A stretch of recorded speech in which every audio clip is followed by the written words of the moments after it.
شریعت کی اصطلاحات ہیں، تو ان اصطلاحات سے کون کون سی تاریخیں، کون کون سے دن مراد ہیں، ہم پہلے اس کو ذہن میں بٹھا لیں تاکہ پھر اس سلسلے کی جو احادیث مبارکہ ہیں ان کو سمجھنے میں ہمیں آسانی ہو جائے۔ ایک تو اصطلاح آتی ہے احادیث مبارکہ میں ایام العشر۔ ایام العشر کا مطلب ہے ذی الحجہ کا پہلا عشرہ، ذی الحجہ کے پہلے 10 دن، جس کو ہم اردو میں عشرہ ذی الحجہ کہتے ہیں، 1 ذی الحجہ سے لے کے 10 ذی الحجہ تک۔ اور ایک اصطلاح آتی ہے یوم الترویہ، اور احادیث میں ایک اصطلاح آتی ہے یوم عرفہ، اور ایک اصطلاح آتی ہے یوم النحر، نون ہا را، اور ایک اصطلاح آتی ہے یوم القر، قاف اور را، اور ایک اصطلاح آتی ہے ایام التشریق۔ عشرہ ذی الحجہ تو آپ سمجھ گئے، ذی الحجہ کے پہلے 10 دن۔ یوم الترویہ کہتے ہیں 8 ذی الحجہ کو، جس دن حجاج کرام اللہ کے رسول صلی اللہ علیہ وسلم کے اتباع میں مینا کے لیے روانہ ہوتے ہیں۔ اور یوم عرفہ کہتے ہیں 9 ذی الحجہ کو، جس دن حجاج کرام حج کے عظیم ترین رکن وقوف عرفہ کی ادائیگی کے لیے میدان عرفات میں جمع ہوتے ہیں۔ اور یوم النحر کہتے ہیں 10 ذی الحجہ کو، جو ہمارا عید کا دن ہے، عید الاضحیٰ، جس کو ہم اردو میں بقرعید کہتے ہیں۔ اس کا جو پہلا دن ہے 10 ذی الحجہ، اسے احادیث مبارکہ میں یوم النحر کہا گیا ہے۔ اور اسی طرح ایک اصطلاح ہے یوم القر۔ یوم القر کہتے ہیں 11 ذی الحجہ کو، اور ایک اصطلاح ہے ایام التشریق۔ یہ 3 دن ہیں، 11 12 13 ذی الحجہ۔ 11 ذی الحجہ، 12 ذی الحجہ، 13 ذی الحجہ، ان 3 ایام کو ایام التشریق کہتے ہیں۔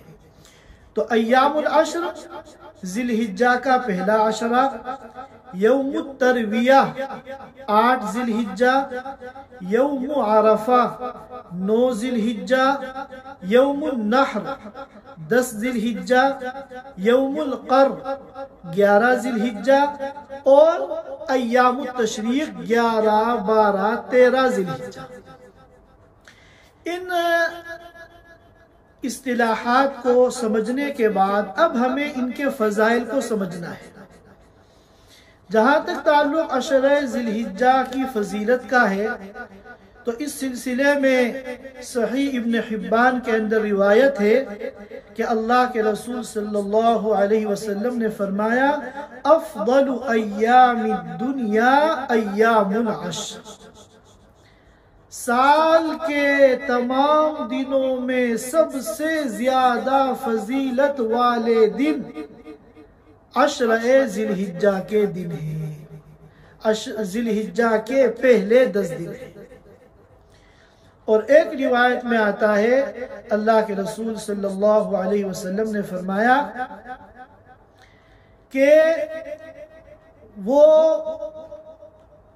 تمام ایام جن میں بندے نیک کام کرتے ہیں، عمل صالح کرتے ہیں، ان ایام میں سب سے زیادہ پسندیدہ اور سب سے زیادہ محبوب اللہ تعالیٰ کے نزدیک وہ عمل ہے، وہ نیک کام ہے جو ذی الحجہ کے پہلے عشرے میں کیا جاتا ہے۔ اس میں کسی عمل کی تخصیص نہیں ہے، جتنے بھی نیکی کے کام ہیں وہ تمام نیکی کے کام سب سے زیادہ اللہ تعالیٰ کو جو پسند ہے وہ کن دنوں میں؟ ذی الحجہ کے پہلے عشرے میں۔ ہم کوئی بھی نیک کام ذوالحجہ کے پہلے عشرے میں کریں گے اور وہی نیک کام سال کے دوسرے ایام میں کریں گے تو اللہ تعالیٰ کے نزدیک سب سے زیادہ محبوب و پسندیدہ وہ عمل ہوگا جو ذوالحجہ کے پہلے عشرے میں کیا گیا ہے۔ اور اسی طرح قرآن کریم میں اللہ رب العزت نے عشرہ ذوالحجہ کی قسم کھائی، چنانچہ سورۃ الفجر کی ابتدائی آیات ہیں والفجر ولیال عشر، قسم ہے فجر کی یعنی صبح صادق کی، ولیال عشر اور قسم ہے 10 راتوں کی۔ مفسرین کرام نے فرمایا کہ ان 10 راتوں سے مراد ذوالحجہ کے پہلے عشرے کی راتیں ہیں۔ اور اللہ تعالیٰ کا کسی چیز کی قسم کھا لینا یہ علامت ہے اس بات کی کہ وہ چیز بہت فضیلت والی، برکت والی اور عظیم الشان ہے۔ کیوں؟ اس لیے کہ اللہ تعالیٰ کو اپنی کسی بات کا یقین دلانے کے لیے قسم کھانے کی کوئی ضرورت نہیں۔ اپنی بات کو ثابت کرنے کے لیے، اپنی بات کا یقین دلانے کے لیے قسم کھانے کی جو ضرورت پیش آتی ہے وہ تو بندوں کو آتی ہے۔ اللہ تعالیٰ کو اپنی کسی بات کا یقین دلانے کے لیے کسی قسم کی کوئی ضرورت نہیں۔ تو پھر قرآن کریم میں جگہ جگہ جو یہ اللہ رب العزت نے مختلف چیزوں کی قسمیں کھائی ہیں، اس کا کیا فائدہ؟ تو مفسرین کرام نے فرمایا اس کا فائدہ یہ ہوتا ہے کہ اللہ تعالیٰ جس چیز کی قسم کھا لیتے ہیں یہ قسم اس چیز کی عظمت شان پر دلالت کرتی ہے۔ اس سے یہ ثابت ہوتا ہے اللہ کے قسم کھانے سے کہ یہ چیز عظیم الشان ہے۔ لہذا اللہ رب العزت نے سورۃ الفجر میں عشرہ ذوالحجہ کی راتوں کی جو قسم کھائی ہے اس سے معلوم ہوا کہ یہ ایک عظیم الشان عشرہ ہے۔ اسی طرح یوم عرفہ جو 9 ذوالحجہ ہے اس کے بارے میں حدیث میں آتا ہے کہ اللہ تعالی جس سال کے جس دن سب سے بڑی تعداد میں اپنے بندوں کو جہنم سے آزاد کرتے ہیں وہ دن عرفے کا دن ہے۔ عرفے کے دن جتنی بڑی تعداد میں اللہ تعالیٰ اپنے بندوں کو جہنم کی آگ سے آزاد کرتے ہیں اتنا سال کے کسی اور دن میں نہیں کرتے۔ اور اللہ تعالیٰ نے قرآن کریم میں یوم عرفہ کی بھی قسم کھائی۔ سورۃ البروج کی ابتدائی آیات آپ پڑھیے وَالسَّمَاءِ ذَاتِ الْبُرُوجِ وَالْيَوْمِ الْمَوْعُودِ وَشَاهِدٍ وَمَشْهُودٍ۔ ترمذی شریف میں روایت ہے اللہ کے رسول صلی اللہ علیہ وسلم نے فرمایا الیوم الموعود سے مراد قیامت کا دن ہے، وَشَاهِدٍ وَمَشْهُودٍ شاہد سے مراد جمعے کا دن ہے اور مشہود سے مراد عرفے کا دن ہے۔ اور یہ بات میں آپ کو بتا چکا ہوں کہ اللہ تعالیٰ جس چیز کی قسم کھا لیتے ہیں اس سے یہ ثابت ہو جاتا ہے کہ وہ چیز عظمت شان والی ہے۔ اور اسی طرح یوم عرفہ کے روزے کے بارے میں حدیث مبارک میں آتا ہے کہ اللہ کے رسول صلی اللہ علیہ وسلم نے فرمایا کہ عرفے کے دن کا روزہ یعنی 9 ذوالحجہ کا روزہ یہ اللہ تعالی کے نزدیک 2 سال کے گناہوں کا کفارہ ہے، 1 سال گزشتہ اور 1 سال آئندہ۔ ان 2 سالوں کے گناہ معاف ہو جاتے ہیں 9 ذوالحجہ یوم عرفہ کا روزہ رکھنے سے۔ اور یہ بات ہم بتا چکے ہیں کہ کسی بھی عمل صالح سے جو گناہ معاف ہوتے ہیں وہ گناہ صغیرہ ہوتے ہیں، گناہ کبیرہ کے لیے مستقل توبہ کی ضرورت ہوتی ہے۔ اور اسی طرح یوم النحر جو قربانی کا دن ہے، اس کے بارے میں روایت میں آتا ہے ان اعظم الایام عند اللہ تبارک و تعالی یوم النحر ثم یوم القر کہ تمام ایام میں سب سے زیادہ عظیم ترین دن اللہ تعالیٰ کی نگاہ میں یوم النحر ہے، یعنی 10 ذی الحجہ ہے۔ اس کے بعد کون سا ہے؟ ثم یوم القر، پھر یوم القر ہے دوسرے نمبر پر، یعنی 11 ذی الحجہ ہے۔ اور اسی طرح یہ ایام تشریق جو ہے یہ انتہائی برکت والے ایام ہیں اور انتہائی فضیلت والے ایام ہیں۔ ابو موسیٰ اشعری رضی اللہ تعالیٰ عنہ فرماتے ہیں کہ ان 3 دنوں میں ایام تشریق میں یعنی 11، 12، 13 ذی الحجہ میں جو بھی دعا اللہ تعالیٰ سے مانگی جاتی ہے وہ رد نہیں ہوتی، لہذا یہ 3 دن خصوصی دعاؤں کے دن ہیں۔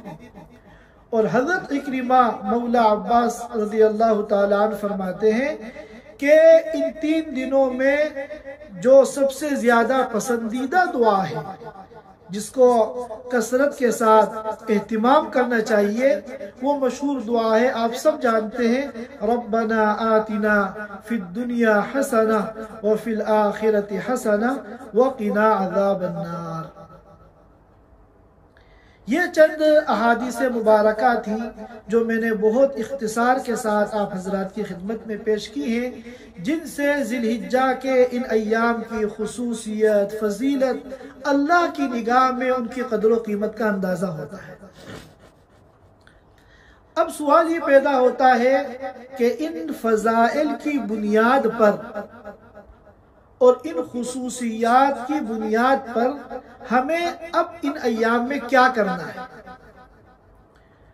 تو سب سے پہلے تو آپ یہ جانیے، حدیث پاک میں آتا ہے کہ جس کا قربانی کرنے کا ارادہ ہو، ذی الحجہ کا مہینہ شروع ہونے کے بعد وہ اپنے بال وغیرہ نہ کاٹے۔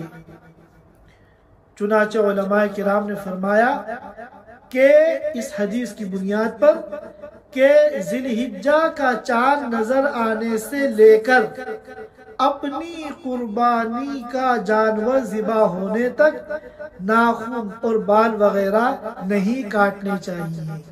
کس کو؟ قربانی کرنے والے کو، جس کا قربانی کے ایام میں قربانی کرنے کا ارادہ ہے۔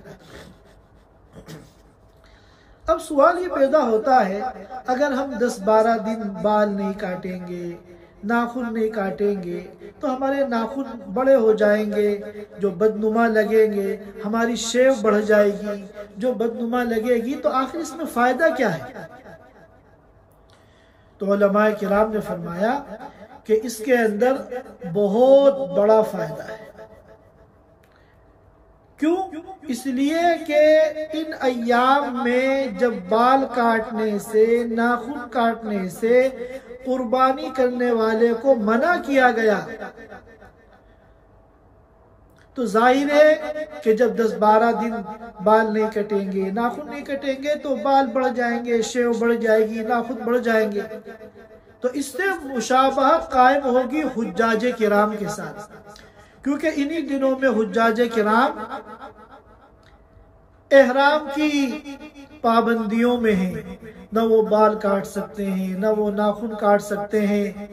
احرام کی 2 چادروں میں پراگندہ حال، پراگندہ بال، عاشقوں کی طرح اللہ کے دربار میں حاضر ہیں، اور ان کی اس ادا پر اللہ تعالیٰ کی طرف سے ان کے اوپر رحمت کی گھٹائیں جھوم جھوم کر برس رہی ہیں۔ لہذا قربانی کرنے والوں کو بھی اللہ تعالیٰ نوازنا چاہتے ہیں کہ تم ٹھیک ہے، تم اس سال حج کی سعادت حاصل نہیں کر سکے تو کم از کم اتنا کرو کہ ناخن اور بال وغیرہ ان ایام میں نہ کاٹ کر حاجیوں کے ساتھ کسی نہ کسی درجے میں مشابہت اختیار کر لو، تاکہ اس مشابہت کی وجہ سے اللہ کی رحمت کی جو گھٹائیں جھوم جھوم کر حاجیوں پر برس رہی ہیں، اس مشابہت کی وجہ سے اس کا کچھ چھینٹا ہمارے اوپر بھی پڑ جائے اور ہمارا بھی بیڑا پار ہو جائے۔ لہذا یہاں قطر کی تاریخ کے اعتبار سے آج 29 ذی القعدہ ہے، اور احتمال ہے کہ آج مغرب کے وقت ذی الحجہ کا چاند نظر آ جائے۔ تو تمام ہمارے وہ ساتھی جن کا اس سال قربانی کرنے کا ارادہ ہے، اللہ تعالی ہم سب کو قربانی کرنے کی اور مقبول قربانی کرنے کی توفیق عطا فرمائے۔ وہ آج مغرب سے پہلے اپنے ناخن اور بال وغیرہ کاٹ لیں، تاکہ اگر چاند نظر آ جائے آج تو پھر چاند نظر آنے سے لے کر اپنی قربانی کا جانور ذبح ہونے تک ہم نہ بال کاٹے نہ ناخن وغیرہ کاٹے۔ اگر ہماری شیو وغیرہ تھوڑی سی بڑھ جائے، ناخن وغیرہ بڑے ہو جائیں، تو ہم اس سے پریشان نہ ہو، بلکہ اس کو اللہ کا حکم سمجھ کر، اللہ کے رسول صلی اللہ علیہ وسلم کی سنت سمجھ کر اور حاجیوں کی مشابہت کے جذبے سے اس کو خوش دلی کے ساتھ قبول کریں۔ اور دوسری بات یہ ہے کہ یہ جو عشرہ ذی الحجہ ہے، جیسا کہ میں نے آپ کو حدیث سنائی ہے کہ نیک اعمال اللہ تعالیٰ کو جتنے پسندیدہ اور محبوب ان 10 دنوں کے اندر ہیں، وہ سال کے کسی اور دن میں نہیں ہے، اور نیکی کی کوئی تخصیص نہیں ہے۔ چنانچہ حقوق اللہ اور حقوق العباد کی لائن کے جتنی بھی نیکیاں اور اعمال صالحہ کا ہمیں موقع ملے، ہم اہتمام سے ان پر عمل کریں۔ چنانچہ پڑوسیوں کے ساتھ حسن سلوک کرنا، رشتہ داروں کے ساتھ صلہ رحمی کرنا، اپنے ماں باپ کی عزت اور احترام کرنا، اپنے گھر والوں کو خوش رکھنا، غریبوں کی مدد کرنا، مسکینوں کی مدد کرنا، ضرورت مندوں کا تعاون کرنا، اور جیسا کہ اللہ تعالیٰ نے آپ حضرات کو ایک پلیٹ فارم دیا ہے دین کو سیکھنے اور سکھانے کا، یہ تمام جو اعمال صالحہ کی شکلیں ہیں، ہم زیادہ سے زیادہ شوق کے ساتھ اور دلچسپی کے ساتھ اور اہتمام کے ساتھ ان ایام میں کرنے کی کوشش کریں۔ اور اسی طرح حقوق اللہ کی لائن سے جو عبادتیں ہیں، نوافل پڑھیں اور کیا کہتے ہیں تلاوت کریں، دعائیں کریں، ان سب کاموں کا اہتمام کسی نہ کسی درجے میں رمضان میں تو ہم کرتے ہیں، لیکن ذی الحجہ کا جو پہلا عشرہ ہے ہم بالکل عام دنوں کی طرح اس کو گزار دیتے ہیں۔ اللہ تعالیٰ اب تک کی ہماری کوتاہی کو معاف فرمائے اور آئندہ ہم سب کو ان مبارک ایام کی قدردانی کی توفیق عطا فرمائے۔ اسی طرح ان اعمال میں ایک خصوصی عمل ہے روزہ۔ روزہ بھی من جملہ اعمال صالحہ کے ہیں، لہذا روزے کا بھی اہتمام کرنا چاہیے۔ اس کے علاوہ ان ایام میں روزوں کی خصوصی فضیلت بھی ہے۔ وہ فضیلت کیا ہے کہ ایک حدیث میں آتا ہے کہ آپ صلی اللہ علیہ وسلم 3 نفلی روزے چھوڑتے نہیں تھے، اس کا بڑا اہتمام فرماتے تھے۔ نمبر 1 عاشورہ کا روزہ، 10 محرم کا۔ نمبر 2 عشرہ ذی الحجہ کے روزے۔ نمبر 3 ایام 20 کے روزے، یعنی ہر مہینے کی 13، 14، 15 تاریخ کے روزے۔ اور اس عشرے کی جو 9 تاریخ ہے یوم عرفہ، اس کے روزے کی ایک خصوصیت الگ سے ہے کہ یوم عرفہ کا جو روزہ ہے وہ 2 سال کے گناہوں کا کفارہ ہے۔ لیکن یہاں یہ بات یاد رکھیے کہ عشرہ ذی الحجہ کے روزوں کی جب بات کی جاتی ہے تو پورے 10 دن کے روزے مراد نہیں ہوتے، بلکہ صرف 9 دن کے روزے مراد ہوتے ہیں، کیونکہ 10واں دن جو ہے وہ تو عید کا دن ہے۔ 10ویں دن روزہ نہ صرف یہ کہ باعث فضیلت نہیں ہے بلکہ ناجائز ہے۔ اور اسی طرح جو ایک عمل ہے جو ان ایام میں بہت اہتمام کے ساتھ کرنے کی ضرورت ہے، وہ ہے تکبیر تشریق،